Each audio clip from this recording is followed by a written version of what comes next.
He who pays the bills controls the agenda, and agenda control may be the most underrated form of power out there. By now, you have already heard about the deal between the United States and NATO allies to send American materiel to Ukraine. It was a major development, because the United States has some military technologies that Europe cannot adequately replicate, and the deal ensures their continued flow to Ukraine after plenty of speculation for the last few months that the United States might completely withdraw. Now, if there is any criticism about it coming from the West, the complaints focus on the transactional nature of the agreement. The myopic interpretation of things is that the United States merely opened a storefront. Here is the warehouse, Europe. Come in and buy what you need. Sure, that is better than the alternative for Europe, where the warehouse is closed, and Ukraine does not have access to weapons technology that only the United States can provide. But this is not the United States warmly engaging with Ukraine, and that distinction might matter. Instead, it's the Trump administration, still preferring to pivot to the Indo-Pacific, receiving some cash to make some exceptions. And I am not here to convince you otherwise. That is exactly what is happening. However, it is unclear whether that is actually worse than the United States being a more active participant. Let me explain. Forgetting about China for the moment, the Trump administration and European allies do not have the same goals regarding Ukraine. Europe is primarily interested in a good outcome for Kyiv, and pushing back Russian gains as far as possible, perhaps with some Russian attrition along the way. Meanwhile, the Trump administration is primarily concerned about reaching a ceasefire, followed by a long-term end to the war. These are not the same thing. That much should be evident. What is not as obvious is that if your policy tool to get the outcome that you want is to give military aid to Ukraine, the kind of aid you ought to give to Ukraine will differ depending on your goal. Now, I am not going to pretend that I understand the White House's strategic thinking on this. Nor can I tell you that I know that Europe is already planning to take advantage of the situation in the manner that I am about to talk about. It is also unclear exactly how the United States and Europe will agree to sales, but I am going under the impression that Europe can pick and choose what it wants to buy. And what I will do with the rest of this video is explain what Europe would be best off sending to Ukraine given its goals, and how that differs from what the White House wants, but has also abrogated control over. To be clear, this is not just an intercontinental divide that we are witnessing here. There is also a divide in the media coverage on the subject. Left-leaning sources focused on the deal in relation to the quality of the war outcomes. Meanwhile, right-leaning sources instead emphasized Europe accepting a greater burden-sharing role in international security. How do I know all of this? Well, it is thanks to our returning sponsor, Ground News. They make staying on top of the news easy by allowing you to curate your feed with the topics that are most important to you, all while making sure that you know where you are getting your news from so that you receive accurate reporting. And by going to ground.news/linesonmaps or scanning the QR code on your screen, you can get a 40% discount on a Vantage plan. That is how I get all of these insights and more. So thanks again to Ground News for their continuing support of this channel. Today's story is all about bargaining dynamics, so let's start there. If you have been listening to my voice for the last 3 years, 1, I am so sorry. And 2, you already know that war is the consequence of bargaining failure. If you want to know why it starts, you have to understand the source of the bargaining failure. And if you want it to end, you have to resolve the source of the bargaining failure. You know the drill. Take a hypothetical expected outcome of a war, then represent Ukraine's costs of fighting in terms of square kilometers drawn a certain distance west of that expected outcome. Then do the same for Russia, but going east. Then, boom, you have a range of settlements that are better for both parties than the war. The Trump administration's goal is to get the parties to concur on what that expected outcome is, and to further agree that it will not change over time. Europe, on the other hand, has a different goal. There are many different settlements that could be implemented conditional on such recognition, and some of those are better for Ukraine than others. Europe wants Ukraine to obtain one of the better ones. Moreover, resetting to the military basics, there is no saying that you must keep those boundary lines of the feasible settlements where they currently are. If you empower Ukraine, the whole bargaining range moves in a direction favorable to Ukraine, and therefore Europe. If you better protect Ukrainian cities, then Ukraine pays a lower cost, and that prevents Russia from trying to negotiate along the worst edge.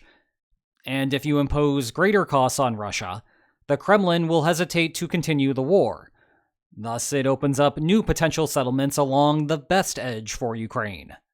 However, in conjunction with bargaining frictions, such actions might facilitate negotiations, or might make them more difficult. Let me give you an applied example of these ideas in action. The friction that we have talked about the most over the last year is Ukraine's inability to hold defensive fortifications in the east. There may very well be others. Russia's overestimation of its capacity, private benefits for the Kremlin to continue the war, maybe even more beyond those. However, the arms recommendations would be different for each of those, and would convolute the overall lesson that I am trying to convey here. Namely, that the United States has granted Europe the ability to dictate the pace of the war. Back to the fortifications issue. This is not a disaster for Ukraine.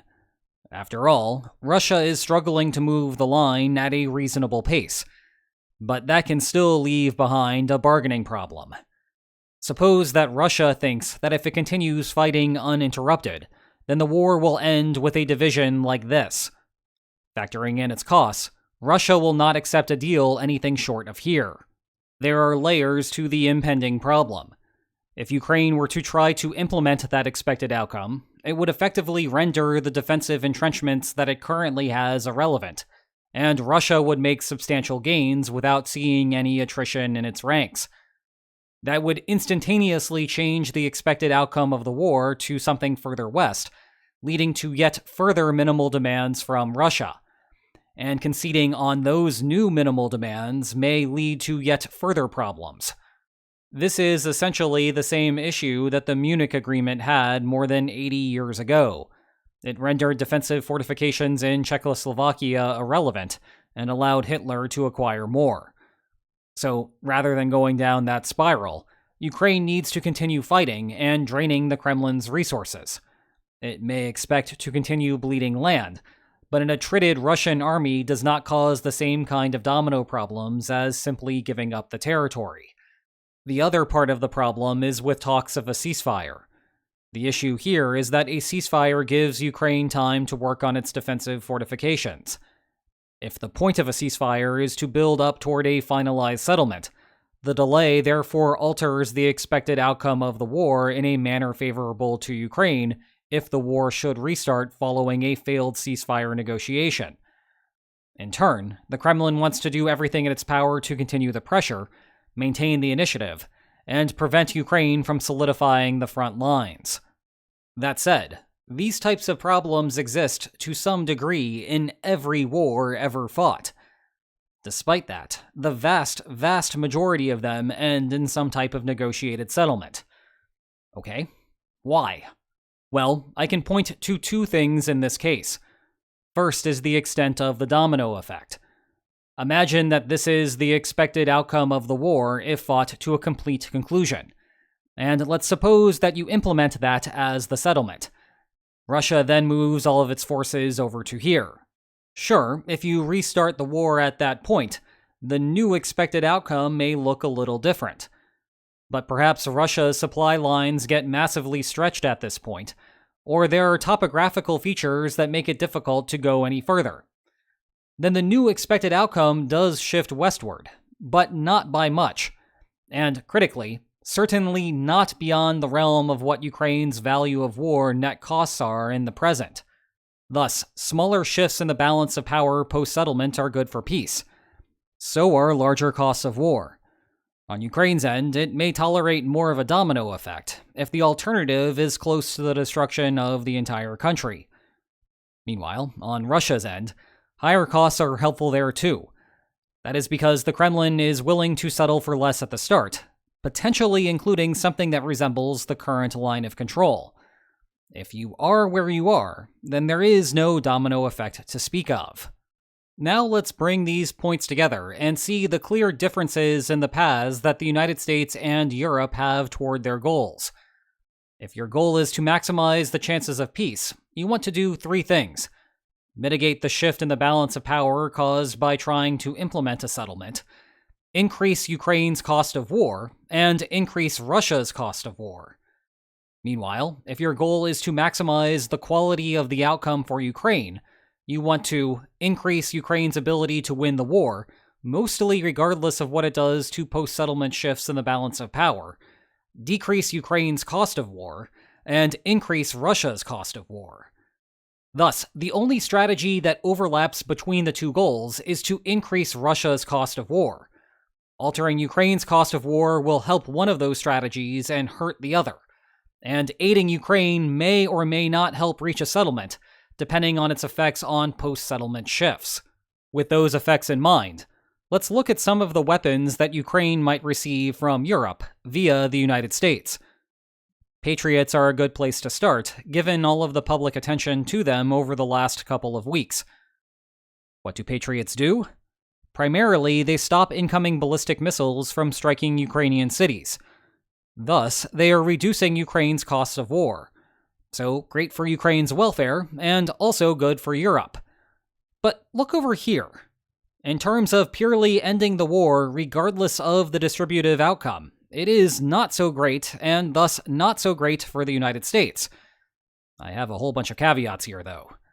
First, as we covered last week, countries internalize costs relative to how much they care about the issues at stake. Ukraine, fighting for its sovereign existence, values those stakes highly.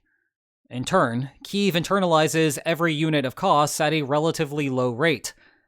As such, Patriots may indeed have a tangible effect on the raw costs suffered, but they will have a disproportionately small effect on coercive bargaining. Meanwhile, and something else that I recently talked about over on Lines on Maps Extra this time, Patriots are an awful way to counter drone attacks. And right now, Russia's main method to attack Ukrainian cities is to send over waves of Shahed-style drones. Perhaps the most promising solution is to develop anti-drone drones. However, the U.S. NATO weapons sharing plan is unlikely to help much with that. Ukraine is the current hub of innovation in the drone warfare sector within the West, so simple cash transfers to fund more investment there may yield better results. Third, it is not entirely clear that the Trump administration is aware of this counter-incentive, or whether anyone in the White House cares at this point. Patriots are the one thing that the Trump administration keeps trumpeting, and it seems that the United States is even pushing aside Swiss orders to prioritize Ukraine. Finally, there is the complication of how U.S. aid here is supposed to be conditional on Ukraine staying on board with the ceasefire plan, which ought to mitigate some of the negative effects on peace that I mentioned earlier. Or at least that is how the Kellogg peace plan was designed. I am not entirely sure that the United States is still on track with it at this point, or if Trump reached a boiling point with Putin, and would prefer if Melania switched conversation topics to anything other than Ukrainian cities getting destroyed. Anyway, how about long-range attack options? I mention this because of a report that Trump asked Zelensky whether he could hit high-value Russian targets if provided the weaponry, to which Zelensky obviously said, "Yeah, I think we can do that." But then Trump followed up by saying that he was not in favor of doing such things. I think it is worth noting here that details on weapons heading to Ukraine via the U.S. NATO deal are scant. One reason that might be the case is that they do not want to telegraph any tactical information to Russia, so I would take any denials at this point with a grain of salt. Instead, for a hypothetical discussion, what happens if the United States opens up the vault to something like a reserve supply of ATACMS or Tomahawk missiles? Well, that would depend on what Ukraine does next with them, or what the United States approves their use for. If Ukraine targets Russia's drone factories and supply chains, then this is just a complicated way to reduce Ukraine's costs of war. We end up back at the same conclusions that we drew a moment ago. Good for Ukraine and good for Europe. Actually, perhaps very good for Europe.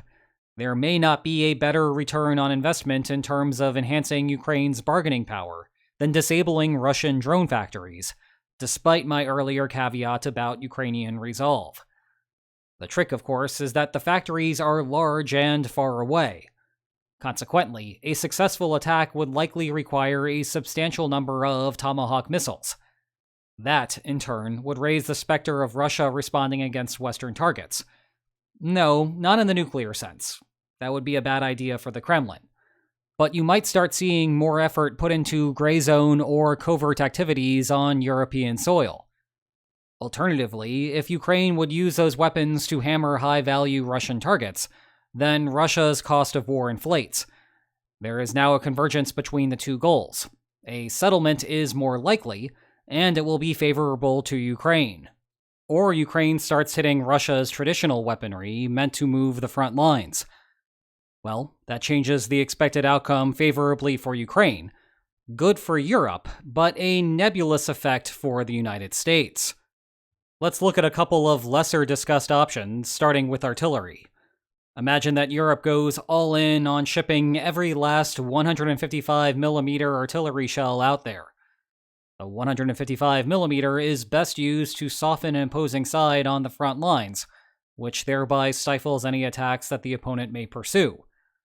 Clearly, that has a positive effect on Ukraine's ability to win the war, so that is looking good from Europe's perspective. But do you know what else stifling a Russian attack does?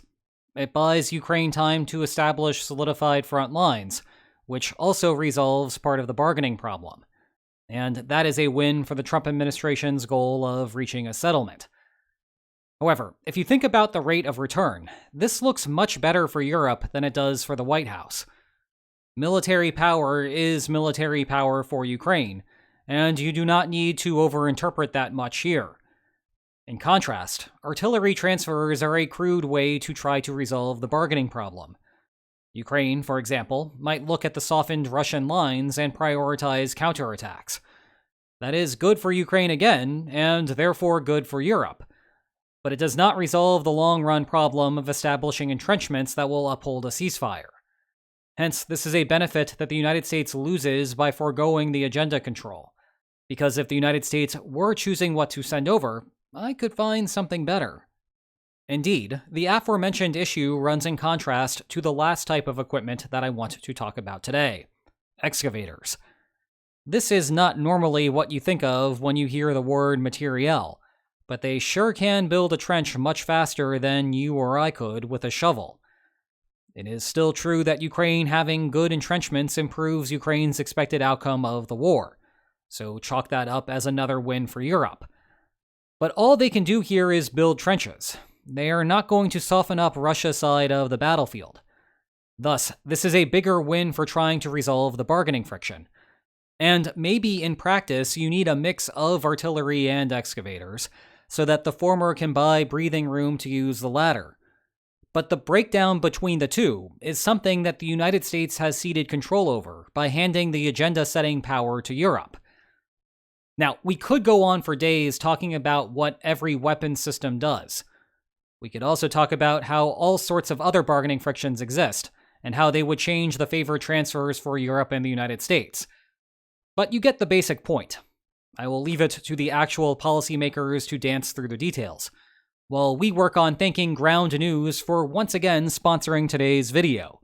Go to ground.news/linesonmaps or scan the QR code on your screen to take 40% off a Vantage plan. And if you enjoyed today's video, please like, share, and subscribe, and I will see you next time. Take care.